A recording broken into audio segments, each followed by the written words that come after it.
Kerala high court ఆ మధ్యన ఒక టోల్ గేట్ ఇష్యూలో ఒక తీర్పు ఇచ్చింది. ఆ ఏరియాలో రోడ్డు లేదు, రోడ్డు అంతా సర్వనాశనం అయ్యింది, కానీ టోల్ గేట్ ఎందుకు కట్టాలన్నటువంటి కేసులో అవును రోడ్డుకి టోల్ గేట్ అనేది ఎందుకు పెట్టారు, రోడ్డు మెయింటెనెన్స్ కోసం. రోడ్డు మెయింటైన్ చేయకుండా టోల్ గేట్కి డబ్బులు ఎందుకు ఇవ్వాలా, అక్కర్లేదని తీర్పు ఇచ్చింది. సుప్రీంకోర్టుకి వెళ్ళింది నేషనల్ హైవేస్ అథారిటీ. సుప్రీంకోర్టు కూడా కరెక్టే కదా అంది. ఇప్పుడు దాంతో కేరళ హైకోర్టు తాజాగా కీలకమైనటువంటి తీర్పునిచ్చింది. టోల్ కలెక్షన్స్ ఏవైతే రోడ్డు రిపేర్లు పూర్తయ్యేదాకా టోల్ కలెక్షన్స్ వసూలు చేయొద్దని, చిన్న పాత్ హోల్ కూడా ఉండటానికి వీలేదని తేల్చి చెప్పింది. ఇంజనీర్లు దానికి బాధ్యత అని చెప్పింది.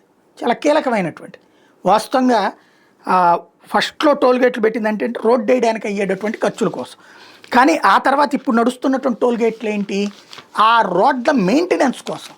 అంటే అక్కడ ఒక గుంట కూడా లేనటువంటి, కానీ అక్కడ టోల్ గేట్లు ఉన్నటువంటిది ఎంత ప్రాంతం అయితే వాళ్ళకి 30 కిలోమీటర్లు 40 కిలోమీటర్లు ఇస్తారనమాట, 60 కిలోమీటర్ల దాకా ఉండేటటువంటివి కూడా ఉంటాయి.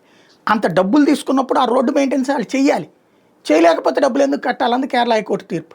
ఇంతవరకు అది ఓ రకంగా కేంద్ర ప్రభుత్వానికి చెంపదెబ్బ, నేషనల్ హైవేస్ అథారిటీకి చెంపదెబ్బ, జాతీయ రహదారులకు సంబంధించినటువంటి మంత్రిత్వ శాఖకు సంబంధించిన గడ్కరీకి చెంపదెబ్బ.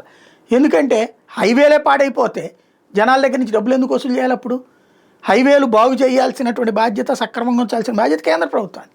అది చూడాల్సి ఉంది.